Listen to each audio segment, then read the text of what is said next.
안녕하세요. 자, 이어서 제한 능력자의 제도를 공부하기로 하겠습니다. 자, 제한 능력자 제도 굉장히 중요한 어떤 의미를 갖고 있는 제도이고요.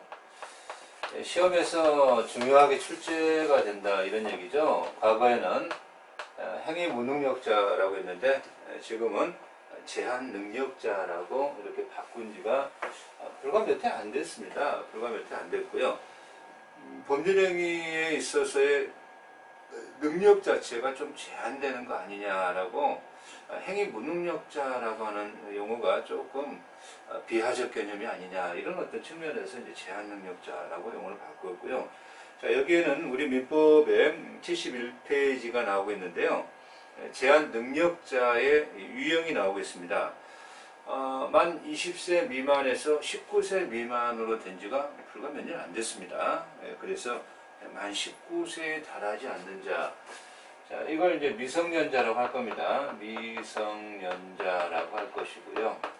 그리고 두 번째가 피성년 선고를 받은 자, 피한정 선고를 받은 자, 그리고 이제 특정 후견인 이렇게 이제 세 가지가 나오는데요. 일단 미성년자 위주로 공부를 진행하고요. 그 제한 능력자가 뒤에 나오니까요. 그 제한 능력자 제도, 의사 무능력의 제도를 획일화, 객관화한 제도다라고 하는 것을 기억하시면서요. 제한 능력자 71페이지 맨 밑에 보시면 제한 능력자에 관한 민법의 규정 자체가 강행 규정이다라고 하는 겁니다. 제한 능력자에 관한 규정들이 임의 규정이다라고 한다면요. 당사자 합의로 19살, 지금 17이지만 넌 성년자야 라고 해버리면 그 미성년자에게 극히 불리하죠. 예컨대 너 미성년자 이 당 아파트 매매 계약에서는 너 미성년자 할지라도 취소할 수 없어. 그 합의가 유예면 어떻게 되겠습니까? 그건 말이 안 되죠. 자, 그러니까 강행 규정으로 만들어서 이러한 제한 능력자를 보호하자라고 하는 취지가 되는 것이고요. 71페이지 10번에 제한 능력자의 제도에 관한 규정은 강행 규정이다. 강행 규정 밑줄 치시고 한 장 넘어가서 72페이지에 과연 이 제한 능력자 이 제도 자체가 민법 전반에 적용되는 제도는 아닙니다. 가족법에는 제한 능력자라는 그러한 적용 자체가 없어요. 그래서 제한 능력자 제도 자체는 재산법적인 영역에서 적용이 있고 그리고 법률 행위 영역입니다. 재산법적 법률행위 영역이다라고 하는 거죠. 법률행위 영역이고요. 불법행위라고 하는 것이 있는데 불법행위 고의과실로 타인에게 재산상 손해 끼쳤을 때 손해배상을 해야 되는 이런 불법행위에도 미성년자 제도, 제한능력자 제도에 적용이 있다라고 하면 틀리게 된다라는 것을 기억하시고요. 그러면 그 72쪽에 근로계약이 나옵니다. 근로계약 자체는 엄마 아빠 법정대리인이라고 하죠. 법정대리인이 야 이번 이제 학교 그만 다니고 취직해서 돈 벌어와 이렇게 또 악용의 소지가 있기 때문에 근로계약의 경우에는 법정대리인이 체결을 제한합니다. 체결을 제한하고 다만 법정대리인이 동의를 구해서 미성년자가 단독 체결할 수 있고요. 특히나 임금의 수령입니다. 임금의 수령에서는 법정대리인이 수령할 수 없게끔 합니다. 본인이 반드시 수령해야 되는 그런 측면이 있고요. 사실행위라는 표현법이 나옵니다. 사실행위라는 표현이 어려우면 우리가 심부름 이렇게 생각하시면 됩니다. 그래서 주인 없는 어떤 물건을 동산을 먼저 점유한다. 무주물 선점. 전철에서 가방을 습득했는데 그것을 어떻게 소유권을 취득하느냐의 법적 규정을 유실물 습득 이렇게 표현하고 있고요. 땅을 파다가 뭔가를 발견했는데 매장물 발견, 이런 것들의 소유권 취득에 관한 내용들, 이것들을 갖다가 사실행위라고 평가합니다. 자, 이러한 사실행위라든가 또는 불법행위에 있어서는 적용이 없다라는 겁니다. 사실행위, 그리고 이 X는 적용이 없다, 이런 어떤 표현법이 되고요. 불법행위 적용 없다라는 것은 이건 중요한 어떤 표현법이 되겠고요. 그러면 우리가 제한능력자의 미성년자가 본격적으로 73쪽에 나오는데, 법 조문 자체 민법 제4조죠. 우리 민법 제4조 만 19세로 성년이 된다. 그래서 성년 이렇게 나와 있고요. 성년을 간주죠. 추정이 아니라 의제는 간주입니다. 본다, 의제, 본다죠, 본다, 의제. 그래서 미성년자가 혼인을 하면 성년자로 본다, 이렇게 되어 있는데요. 만 17세 이상이 되면, 17세 이하는 안 되고요. 17세 이상이 되면 부모 법정 대리인의 동의를 얻어서 결혼할 수 있고요. 결혼을 하면 이제는 이 미성년자가 아니라 성년으로 간주되기 때문에 뭐 제3법적 법률행위에 법정 대리인 동의를 구하지 않아도 된다, 이런 어떤 표현법이 됩니다. 혼인을 한 때라고 했는데, 이 혼인이라고 하는 것은 법률원입니다. 법률원이라고 하는 것은 혼인 신고를 말합니다. 혼인 신고하지 않고 그냥 같이 살고 있죠. 사실혼은 제외됩니다. 배제된다라고 말할 수 있겠습니다. 자, 미성년자의 행위 능력 73쪽에 원칙 들어갑니다. 한 장을 넘어가 보시면 74쪽에 민법 제5조가 나옵니다. 미성년자의 능력이 나옵니다. 자, 일단 뭐 조문을 한번 읽어보겠습니다. 1항. 미성년자가 법률행위를 하면은, 자, 미성년자 나와 있고요. 이 법률행위는 제3법적 법률행위입니다. 법정 대리인의 동의를 얻어라. 그래서 미성년자가 재산적인 법률행위를 할 때, 법률행위, 제3법적 법률행위고요. 동의를 얻어라. 이 동의는 법정 대리인 동의입니다. 법정 대리인 동의를 얻어야 한다.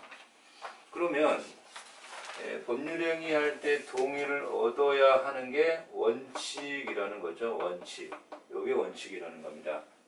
자, 이게 원칙인데, 이게 원칙인데, 그런데 자, 예외적이지만 이러한 영역에서는 단독으로 할 수 있다라는 표현법이죠. 단독으로 할 수 있다라는 표현법입니다. 그러면 단독으로 할 수 있는 표현법이 어디에 나옵니까? 74쪽의 맨 위에 권리만을 얻거나 의무만을 면하는 행위입니다. 권리만 얻고요. 권리만을 얻거나 득하거나 얻거나, 자, 의무만을 면하거나, 그죠? 면하거나. 그러면 권리도 얻지만 의무도 부담하면 안 되는 거죠. 이 조항의 취지 자체가. 권리만을 얻거나 의무만을 면한다면 이 경우에는 동의 없이 단독으로 할 수가 있다, 이런 표현입니다. 그러면 이 항을 읽어보니까 이 경우에 전항의 규정은 이 조항인데요. 동의 얻어라 조항인데, 이 항이 거기에 이 규정에 위반하면 취소할 수 있다. 그러니까 너 법률행위 할 때 동의 없이 했어? 동의 없이는 단독으로 해서 동의 얻어야 되는데, 그러면 취소할 수 있다. 자, 여기서 취소권은 뒤에 가서도 공부하겠습니다만, 이 취소는요, 두 가지의 취소권이 발생합니다. 저 미성년자, 제한능력자이기 때문에 취소할래요. 아니면 법정 대리인이기 때문에 법정 대리인으로서 대리인이 취소할래요. 법정 대리인은 너 왜 동의 없어? 왜 그런 얘기했어? 너 취소한다? 미성년자의 제한능력자의 동의 없이 취소합니다. 그냥 법정 대리인은 이 제한능력자의 취소권을 대리 취소하는 자가 아니라요, 자신의 고유의 취소권을 취소하는 자입니다. 그러면 제한능력자가 이제 여기서요 굉장히 중요한 표현법이 나오는데, 저 법정대리 동의 없으니까 취소할래요.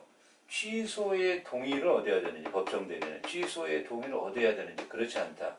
단독으로 취소권은 취소하면 소급무효가 되는 이러한 오히려 제한능력자에게 좋은 거니까 단독으로 할 수 있다. 단독으로 할 수 있다. 이렇게 평가 내리고 있습니다. 그래서 그런 표현법을 좀 잘 기억하시고요. 자, 우리 교재가 뭐 그 동의에서 사후동의, 묵시동의 다 이렇게 나오고 있고요. 자, 7조 그렇게 나오고 있는데, 뭐 사실 뭐 그 7조 조문이 나오고 있습니다. 법정 대리는 미성년자가 아직 법률행위를 하기 전에는, 법률행위 하기 전입니다. 하기 전 단계에서는 이러한 동의나 허락을 취소할 수 있다. 그러면 취소라고 하는 것은 뭔가를 해가지고 취소하면 소급무효가 되는데, 전에 취소라는 표현은 잘못 쓴 거다. 전에 취소하는 것은 취소가 아니라 이것을 철회, 장래를 향해서 무효로 가는 철회라는 의미예요. 철회. 근데 법률 용어가 잘못 썼으니까 이것을 보정해석이라고 합니다. 자, 보정해석으로 철회로 바로 잡아야 됩니다. 아직 법조문은 그냥 쓰고 있습니다. 취소할 수 있다라고 보고 있고요. 교재에서는 철회라고 봐야 한다 이렇게 나오고 있습니다. 자, 그래서 75쪽에 보니까 권리만을 얻거나 의무만을 면하는 행위다 이렇게 나옵니다.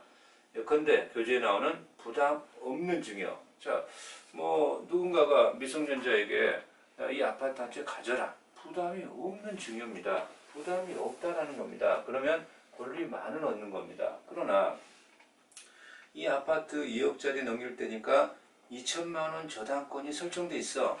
그 2천만 원은 네가 갚아줄래? 안 되죠. 단독으로 안 됩니다. 왜? 부담이 있는 증여입니다. 부담이 있는 증여라는 것은 권리만을 얻는 행위가 아닙니다. 따라서 뭐로 가야 됩니까? 법정 대리인의 동의를 얻어야 된다. 동의를 얻어야 된다. 이렇게 가는 겁니다. 그래서 부담 없는 증여, 자, 이런 것들요. 또는 뭐 이 경우에 그 채무 면제입니다. 채무 면제도 부담. 이 채무 면제는 여기에 의무만을 면하는 거죠. 의무만을 면하는 겁니다. 자, 75쪽에 6조 법조문 나오고 있고요. 법정 대리인이 범위를 정하여 처분을 허락한 재산. 법정 대리인이 범위를 정했답니다. 범위를 정해서 처분을 허락했다는 거예요. 처분 허락. 그죠? 그럼 이건 뭐 어려운 용어가 아니고 뭐 용돈 줬다. 이렇게 생각하시면 될 겁니다. 그런 표현법이 나오고 있고요. 허락의 취소적인 측면도 가능합니다. 잔장을 넘어가 보면 76쪽으로 넘어가 보니까 8조 법조문이 나오는데 영업의 허락이 나옵니다. 1항. 미성년자가 법정 대리인으로부터 허락을 얻은 특정한 영업에 특정 영업이라고 분명히 나와 있습니다. 법정 대리인이 영업을 허락할 때 특정 영업이라고 하는 거죠. 포괄적 영업은 안 되죠. 야, 아무거나 한번 해봐라. 안 되는 겁니다. 자, 문구점은 한번 해봐라. 괜찮습니다. 특정 영업입니다. 그죠? 특정 영업. 그러면 미성년자가 문구점을 오픈해가지고 그 뭔가 연필 팔고 노트 팔 때마다 법정 대리인 동의를 안 얻어도 됩니다. 네. 특정 영업에 허락이 있는 겁니다. 허락이 있는 거예요. 자, 성년자 동일한 행위 능력이 있다. 성년자와 동일한, 여기서 조문이 성년자와 동일한 능력으로 인정해 주죠. 동일 능력으로 인정해 줍니다. 그래서 이 동일한 영업 능력이 있다는 것은 성년자랑 똑같다 이런 얘기입니다. 이항 법정 대리는 전항의 허락을 취소 또는 제한할 수 있다. 그러나 선의 제3자에게 대항할 수 없다라는 표현법이 나오는데요. 이 경우에 지금 이 법정 대리인이 문구점 한번 해봐라. 그런데 지금 그 문구점을 하기 위해서 뭐 임대차를 해야 되겠죠. 그럼 임대차를 해야 되는데 그 임대차에 대해서는 법정 대리인 동의를 얻어야 되느냐? 그렇지 않죠. 영업의 허락 연장선이다. 그러면서 문구점을 한번 해봐라 라고 해놓고 단 거래 금액이 만약에 100만원을 뭐 50만원이라고 100만원을 초과하면 별도 동의를 얻어야 된다. 이건 안 된다는 거죠. 이것은 문구자문학하면서 뭔가 이렇게 외부적으로 등기할 수 있는 등기적 능력도 없는데 100만 원의 제안을 했다라고 해서 그것도 모르는 사람이 150만 원 거래를 했더니 아니 그 100만 원밖에 제가 내부적으로 제안 걸어놨는데 150 했으니까 50만 원은 임의로 취소할래요. 안 된다는 거예요.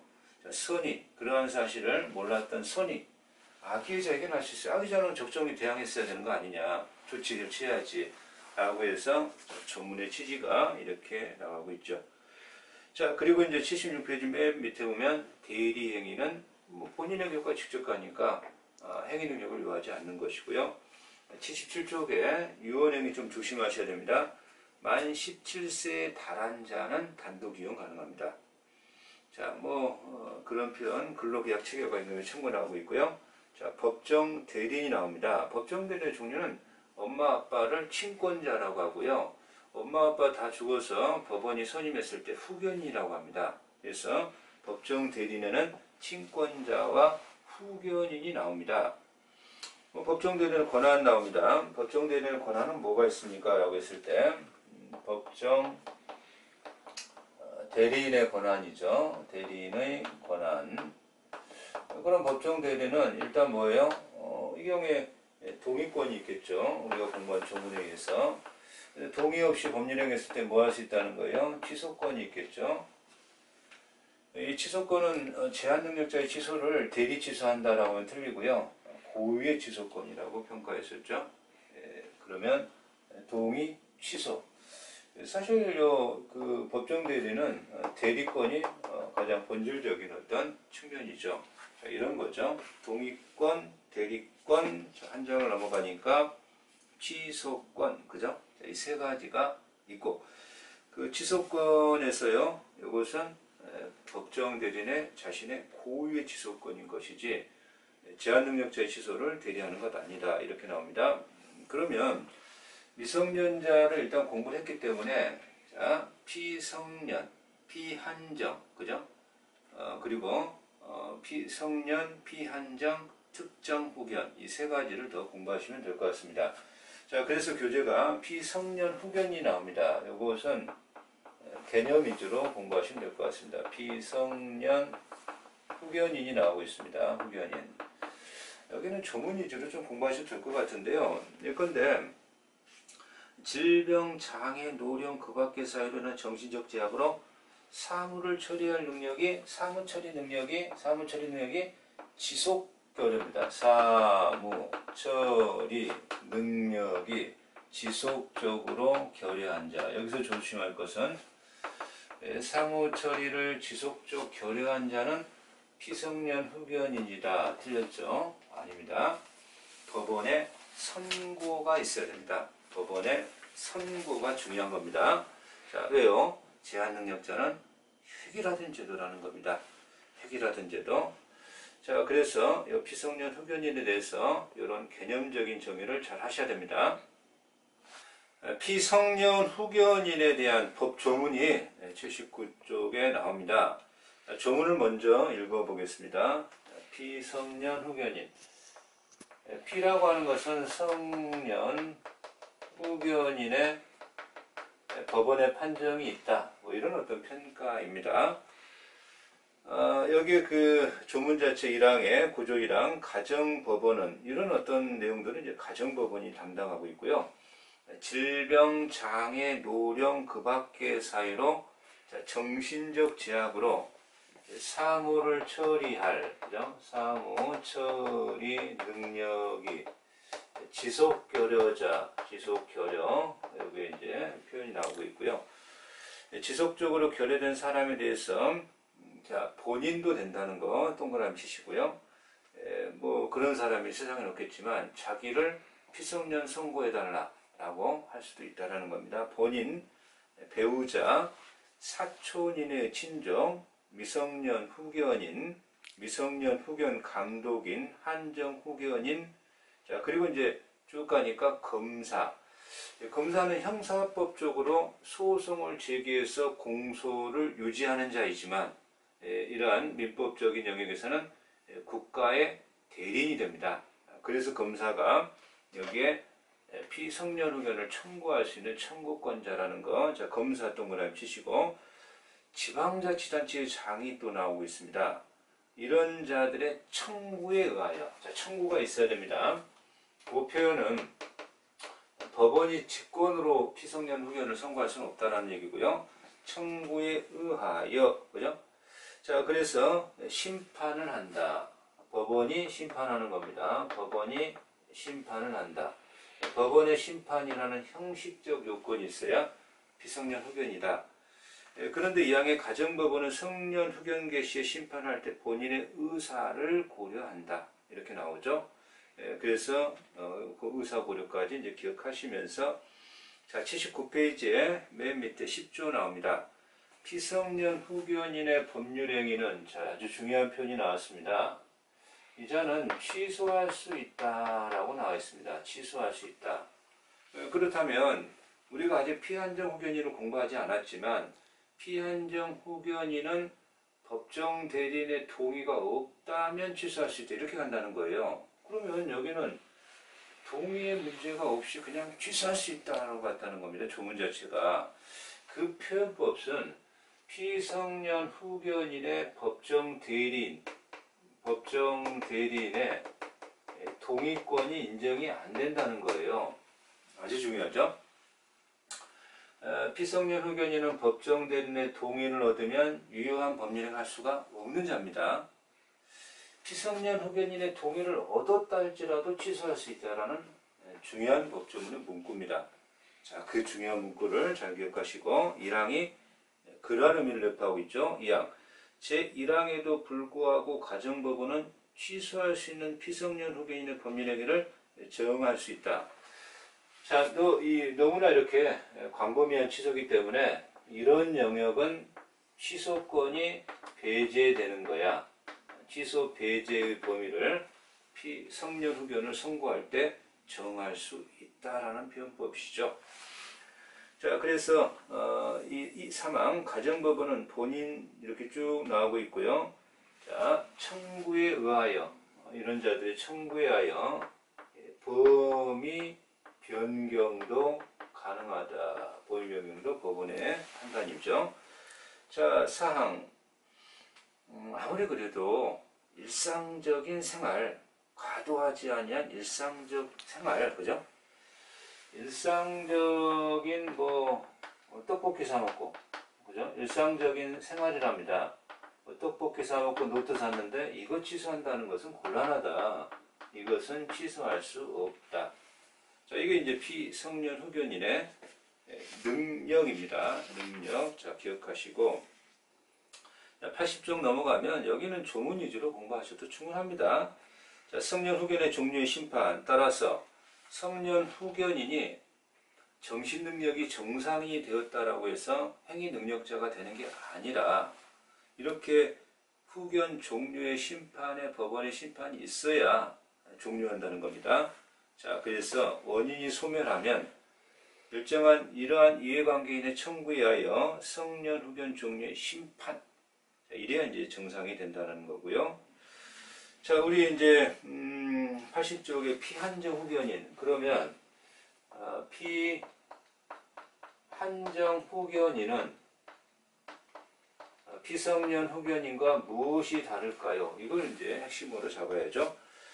자, 81쪽의 조문 제12조 가정법원은 질병, 장애, 노령 그 밖의 사유로 인한 정신적 제약으로 사물을 처리할 능력이 지속적 결여자가 아니라 그냥 부족한 자입니다. 사무 처리 능력이 부족한 자에 불과한 자. 지속적 결여자가 아니라 부족한 자에 불과하다.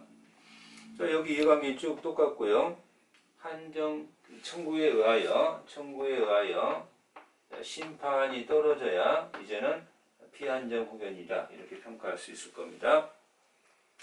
자, 그러면 그 중요한 건 81조 피한정 후견인의 행위 능력이죠. 자, 1항 가정법원은 피한정 후견인이 한정 후견인의 동의를 받아야 하는 행위. 그러니까요, 이 피한정 후견인은 원칙적으로 그냥 유효한 법률 행위를 할 수 있어요, 영역이. 그러나 피한정 후견인 선고가 있으면 이런 영역은 법정 대리인의 동의를 얻어야 하는 영역이야. 동의를 구하는 영역, 구해야 하는 영역이죠. 이것을 정할 수 있다는 얘기입니다. 자, 2항. 가정법원은 이런 자들의 청구에 의하여 한정 후견인의 동의를 받아야만 할 수 있는 행위의 범위를 변경도 할 수 있다. 자, 3항. 한정 후견인의 동의를 필요로 하는 행위에 대해서 한정 후견인이 피한정 후견인의 이익이 침해될 염려가 있음에도 동의를 하지 아니할 때에는 대체적인 방법을 이렇게 확보하겠다. 자, 4. 한정 후견인의 동의가 필요한 법률에 의한 한정 후견인 동의 없이 했을 때 또 이렇게 동의를 얻으라는 구역을 정했는데 동의 없이 이런 영역에서 법률 행위를 했다면 취소할 수 있지. 취소할 수 있지. 그래서 피한정 후견인은 과거의 한정치산자하고는 제도가 많이 달라졌습니다. 원칙적으로 자유롭게 위한행위를 할 수 있는 제도다. 이런 어떤 의미죠. 자, 그리고 마지막으로 역시 일상적 생활의 일용적 구매 행위는 여전히 취소할 수 없는 거야. 그건 동일하죠. 그건 동일합니다. 한 장 넘어가서 82쪽에 한정 후견 종료의 심판이 떨어지면 종료가 됐기 때문에 정상이 될 것이다. 자, 특정 후견인은 그렇게 중요한 건 아닌데요. 자, 조문 14조이 좀 새로 진입한 제도인데요. 가정법원은 질병, 장애, 노령, 그 밖의 사유로 인한 정신적 제약으로 일시적 후원 또는 특정한 사무에 관한 후원이 필요한 자, 이것을 특정 후견인 이렇게 표현할 겁니다. 자, 이 항에 특정 후견은 본인의 의사에 반하할 수 없다라는 거 아주 좀 잘 기억하시고요. 의사에 반하할 수 없다라고 하는 것은 피성년 후견이나 피한정 후견인은 그런 조문 자체가 없죠. 자, 특정 후견인에만 있다라는 것을 기억하시고요. 따라서 특정 후견인은 원칙적으로 자유롭게 법령을 할 수 있는 자입니다. 다만 특정 사무의 어떤 영역에서 후견이 필요하다면 그런 어떤 선고가 필요할 것이다. 자, 제한능력자의 상대방 보호 제도가 나오죠. 대단히 중요한 제도입니다. 제한능력자가 있고요. 상대방의 보호에 대한 제도인데요. 자, 갑이 미성년자, 아니면요, 피성년, 피한정, 이렇게 가정해도 좋을 겁니다. 자, 갑이 할아버지가 증여한 소형 아파트가 있다라고 가정합시다. 그래서 이 아파트를 법정 대리인 엄마 아빠의 동의 없이 매매 계약을 체결했습니다. 을은 이제 상대방입니다. 그죠? 그러면 이제 법정 대리인 이렇게 나온다. 부모 또 법정 대리인이라고요. 그죠? 네, 법정 대리인 이렇게 나오겠습니다. 그랬을 때 이러한 미성년자는 법정 대리인의 동의 없이 법률행위 했기 때문에 미성년자가 취소할 수도 있고 미성년 상태에서 법정 대리인도 취소할 수 있고요. 취소하면 뭐가 됩니까? 소급무효. 소급무효라고 하는 것은요, 무효가 돼버린 겁니다. 이행 전 이행할 필요도 없고 이행했다면 다 돌려받아야 돼. 부당이득 반환이라 평가를 내립니다. 그러면 이 상대방은 너무너무 황당하죠. 자, 그러니까 상대방도 이 제한 능력자를 보호하겠다라고 하는 것은 헌법의 소수자 보호에 해당하기 때문에 대단히 어떤 제도보다도 더 강력하지만 또 어떤 한편에는 거래 안전을 해치기 때문에 이 상대방을 좀 이 정도는 보호할 수 있지 않겠니라고 하는 제도라고 보시면 됩니다. 그래서 상대방이 그러면 이 법률행위를 도대체 어찌 처리하실 것인지요? 라고 물어보는 것을 최고라고 하는데 이걸 최근은 법조문이 촉구라고 이렇게 용어를 바꿨습니다. 촉구라고 할 수 있고요. 그리고 두 번째가 이 거래를 어떤 일정 요건이 충족된다면 깨끗이 장래 무효로 진행시킬 거예요. 철회할 거예요. 라고 하는 것이고요. 만약에 이쪽에 단독행위, 이건 철회는 이제 계약입니다. 계약을 처리하는 것이고, 이쪽에 단독행위라면 아예 거절을 해버려서, 거절하면 체결이 안 되는 거니까요. 자, 더 나아가서, 만약에 이 미성년자가 17세인데, 마치 주민등록을 위조해서, 자, 그것을 법은 사술이라는 표현을 씁니다. 사술. 위조해서 사수를 써서 이런 행위했다면 너의 보호제도인 취소권을 배제해버리면 그럼 어떻게 되는 겁니까? 유효가 진행되는 거죠. 유효. 자, 유효가 진행되는 것은 뭐예요? 상대방이 원했던 사안이죠. 자, 이러한 어떤 제도를 제한 능력자의 상대방 보호 제도다 라고 평가하고요. 자, 대단히 중요한 제도이기 때문에 83쪽에 상대방의 보호의 필요성 나와 있고요. 그런데 이 보호의 필요성이라고 했을 때 이것은 제한 능력자 상대방의 특수한 보호제도다. 이렇게요. 특수한 보호제도다. 자, 이자가 취소할 수 있죠. 취소할 수 있는 것을 상대방, 제한 능력자의 상대방이 아닐지라도 취소의 상대방으로서 보호되는 조항들이 있을 수 있습니다. 취소는요, 취소권을 행사하면 무효인데 취소권을 행사 안 하면 유효로 진행하기 때문에 또 이 유효라고 하는 이 상태를 너무 오래 방치하면 20년 지나서 나 취소해야 돼요. 그럼 거래는 뭐가 되냐. 그래서 취소할 수 있는 원인 상태가 벗어나서 3년 법률행위 한 날로부터 10년이 경과되면 이제는 취소할 수 없어. 자, 이런 어떤 제도가 있습니다. 이걸 취소권의 단기 소멸 제도라고 합니다. 취소권의 단기 소멸 제도. 그래서 취소권의 단기 소멸 제도라던가 일정이 취소할 수 있는 어떤 행위 속에서 어떤 행위가 있으면 법이 정해버릴 거야. 인정한 거로 유효로 진행. 이런 제도라는 것은 이제 아직 공부 안 해서 어렵겠지만요. 제도 두 가지는 일반적 보호라고 합니다. 일반적 보호제도고 이건 특수보호제도입니다. 자, 84쪽으로 이제 조문을 넘어가 보니까요. 15조. 조문 정리 잘 하시면 여기는 충분하지 않나 봅니다. 자, 15조 1항. 제한 능력자의 상대방은 제한 능력자가 능력자가 된 후에 아주 중요한 표현이 나왔습니다. 자, 지금 이 조항 자체가 촉구권, 뭐 과거엔 최고권. 자, 요 촉구권은요, 요 제한 능력자에게 촉구를 하면 촉구의 의미가 아무런 의미가 없습니다. 요 제한 능력자가 미성년자가 성년자가 되고 이런 자들은 종료 심판이 있고, 자, 원인 종료후라는 표현을 씁니다. 원인이 종료한 상태에서만이 촉구의 대상이 됩니다. 그럼 미성년자한테는 촉구에 아무 의미가 없고요. 얘가 성년자야 돼야 되는 거고요. 얘가 미성년인 상태에서는 이 법정 대리인에게 촉구하라는 표현입니다. 자, 전문의 취지가요. 제한 능력자의 상대방은 제한 능력자가 능력자가 된 후에, 능력자가 안 됐다면 법정 대리인에게 그에게 1개월 이상의, 자, 1개월 기억하셔야 됩니다. 상당 기간이라고 법이 안 돼 있고요. 1개월 이상의 기간을 정하여 취소할 수 있는 행위를 추인할 것인지, 너 추인할 거냐, 유효로 진행할 거냐, 아니면은 이 경우에 행위를 갖다가 취소할 것이냐를 촉구할 수 있다. 능력자로 된 사람이 그 기간 내 확답을 발송하지 아니하면, 이자가 뭐 능력자가 됐다. 그럼 촉구의 대상이 되고, 아니면 법정 대리인이 하는 겁니다.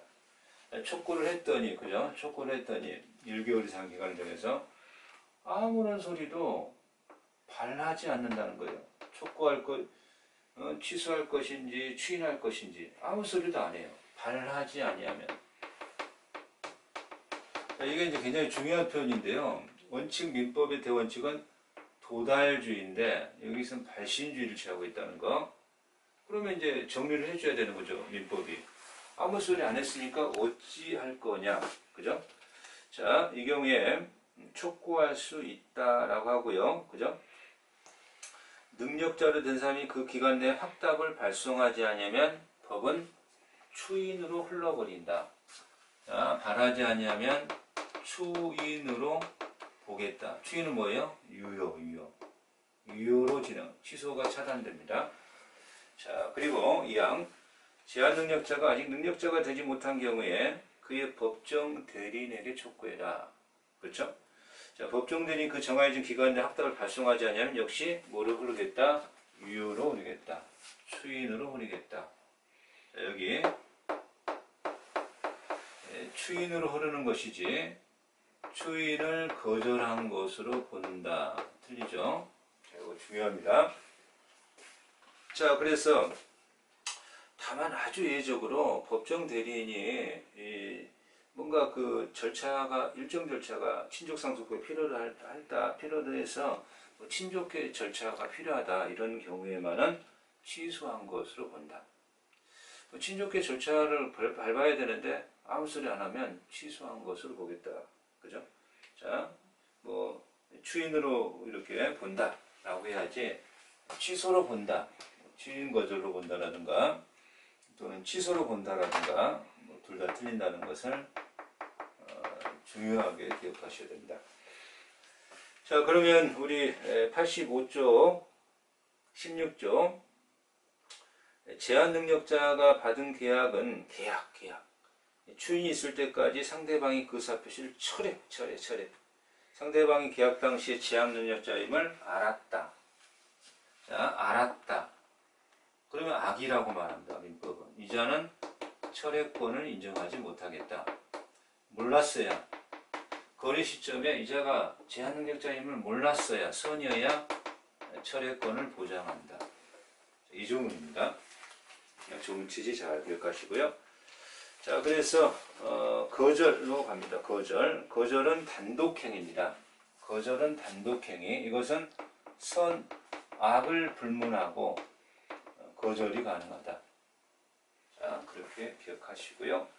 사수를 썼다라고 한다면 얘기가 굉장히 달라집니다. 자, 그게 86쪽입니다. 제한 능력자가 속임수로서 자기를 능력자로 믿게 했을 때는 취소할 수가 없다. 능력자로 믿게 했을 때. 그러나 이제 미성년자나 피한정 후견인이 속임수로서 법정 대리인의 동의가 있는 것으로 믿게 했을 때는 역시 취소할 수 없다. 자, 여기에서 86쪽의 1항과 2항의 차이점을 잘 기억하셔야 됩니다. 1항은 제한 능력자가 속임수를 썼다면, 그죠? 속임수를 썼다면 사실 중에 속임수는 피성년 후견인도 포함됩니다.